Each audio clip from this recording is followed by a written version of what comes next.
Good day, mate. Welcome to this edition of Carpod Church. I know I haven't made it all the way to Australia yet, although I'd love to be there this morning when it's so wet and windy and blustery and wintry. I have been to Australia and it's a fantastic place to visit. What's amazing about it is you're walking along the streets and you see a tree full of birds and you look up and you realise the birds are all parrots. There's literally hundreds of parrots stuck in this tree, or the galahs, or the wonderful creatures that are to be found in the wilds of Australia. But of course we're here this morning in Bray, County Wicklow, and we have a very wet, blustery and even slightly stormy day or two ahead of us. And as we gather and as we watch the effect of the wind on the trees, it reminds us, as we are reflecting on the whole theme of being church and what church really is, it reminds us that the Spirit of God is not visible.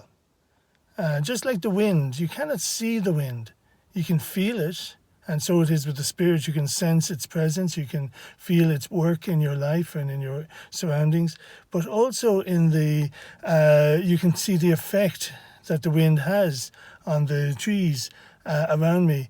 But you can also see the effect that the Spirit can have on people's lives. And I want to bring you back, right back, to the beginning of the church. In an upper room, probably maybe 20, 30 people gathered, waking up in a much sunnier, brighter day, and stretching and yawning and gathering themselves. And the first thing they do is they start to pray together. And they start to pray because they know that Jesus has told them, the disciples, that they must continue to prepare for the Spirit to come. Now, they have no real sense of what that means. They have no real expectation of what it's going to be like to experience the Spirit. But when it comes, wow, it's an amazing experience of wind and tongues of flame, and the drama of that first morning of the church was really quite exceptional. There was not only what was happening around them, but what was happening within them. Literally the Spirit, the presence of God was bubbling out of them, so that they began to speak in different tongues. They began to speak in different languages. And we know this is to be true because when they went out onto the streets, these are the very people who were hiding and hidden away in fear for being arrested and executed. They went out into the streets and they started to proclaim the presence of God, the love of God through Jesus Christ. And as they began to speak, the people around were amazed and they said, how is it that we can all hear them? Parthians, Medes, Elamites, all the people who come to Jerusalem, we can all understand them in our own language. What's going on here? And then some of them in the crowd are saying, don't mind them, they're drunk. They're out of their heads. They don't know what they're doing. And they've seen enough fanatics over the years to kind of be expecting this sort of thing. But Peter stands up. Now remember, Peter is the one who betrayed Jesus when he refused to acknowledge that he was one of his followers 3 times before the cock crowed in the morning.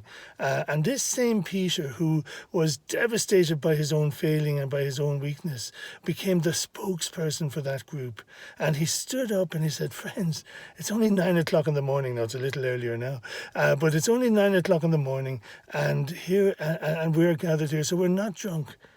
But something is happening that you need to know about. And he starts to explain to them what has been happening, what has happened because of the crucifixion, because of the resurrection, because now of the presence of God's Spirit with them. And you know, something even more extraordinary began that morning in Jerusalem, because over 3,000 people became believers that day. 3,000 people. It's a phenomenal amount of people. A lot of people who may have heard vaguely about Jesus or known something of what had happened. A lot of people who may have just been passing when Peter began to speak. But the conviction of the Spirit, the move of the Spirit, the presence of God began to move in people's hearts and began to actually change them and to actually challenge them and to convict them and say, you know what, it is our sins. It is the things that we've done wrong that put Jesus on the cross. It's the things that we have failed to do that put Jesus on the cross. It's his love for us that held him there. And this message of hope transformed a community beginning with maybe 100 people, but quickly growing to 3,000 in the first day and many hundreds more in the days that follow. As you begin to prepare for this day and as you get your winter wellies on and your clothes on, just be open to the movement of God, to the presence of God, to the reminder that God is with us and he changes us and transforms us. And that is how we become church.